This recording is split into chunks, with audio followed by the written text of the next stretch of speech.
Welcome to today's Explainer. We're jumping right in today because we are unpacking the incredible story of what is arguably the world's most recognizable monument, the Statue of Liberty. She stands proudly in New York Harbor, but how much do we actually know about how she got there? Right. So, how exactly did a French gift become America's ultimate symbol? Almost everyone on the planet knows her face, but very few people know the true mystery, the intense international cooperation, and the sheer mind-boggling engineering hurdles of her actual journey. It's a story that literally changed America forever. First off, her official name isn't actually the Statue of Liberty at all. It's Liberty Enlightening the World. And that brilliantly shows that from the very beginning, she was meant to be so much more than just a giant piece of metal. She was designed to be an active, living representation of universal human desire for freedom. Section 1. An audacious French gift. Okay, to understand how this all happened, we actually have to rewind to France in the year 1865. The idea was first proposed by a French historian named Édouard René de la Boulaye.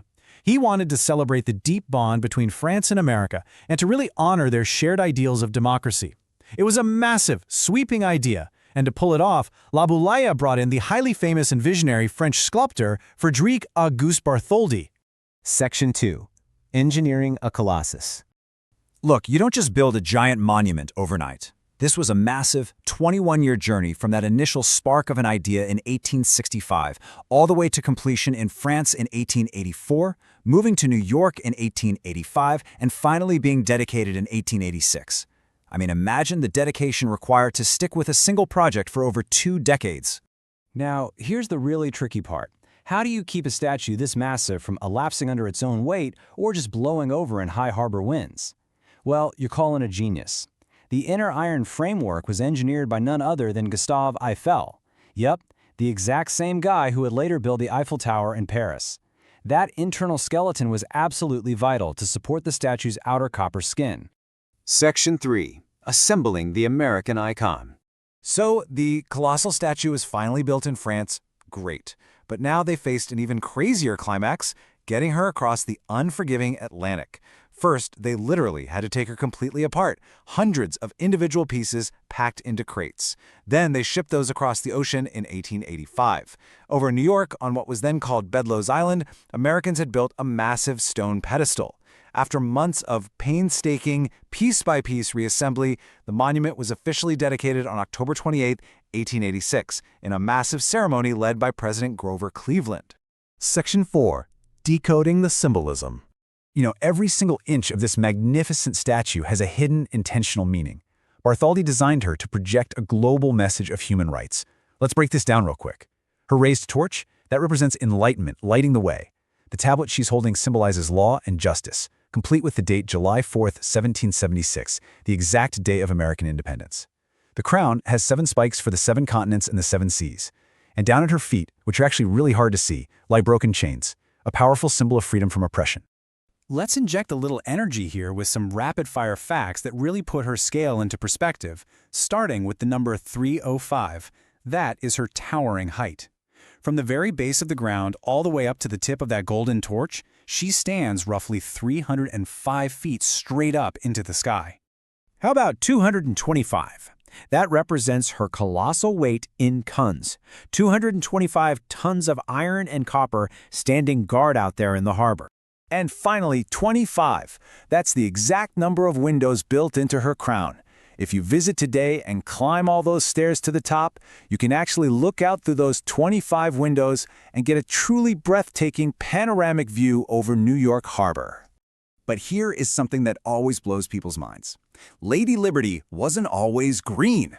When she was first unveiled, she was a glittering, shiny brown, literally like a brand new penny.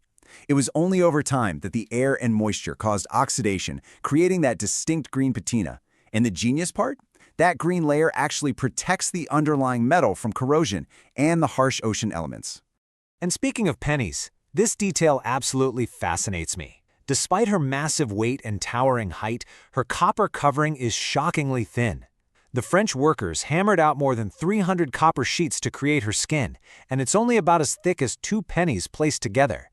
It is a true testament to the brilliance of Gustave Eiffel's internal framework doing all the heavy lifting. Section 5. a beacon of hope. Let's take a breath here and think about the deep emotional resonance of this statue. Imagine you are one of the millions of immigrants in the late 19th or early 20th century. You've just endured a long, grueling, exhausting journey across the ocean, leaving absolutely everything you know behind. And as your ship finally pulls into the harbor, standing there in the mist is this colossal, welcoming figure holding a light. She was their very first glimpse of America. Many of these travelers passed right by her on their way to be processed at Ellis Island. In those moments, her purpose naturally evolved. She was no longer just a diplomatic gift of friendship. She became the ultimate promise of a new beginning. She transformed into a massive beacon of opportunity and hope for newcomers looking for a better life. Section 6. An enduring global legacy.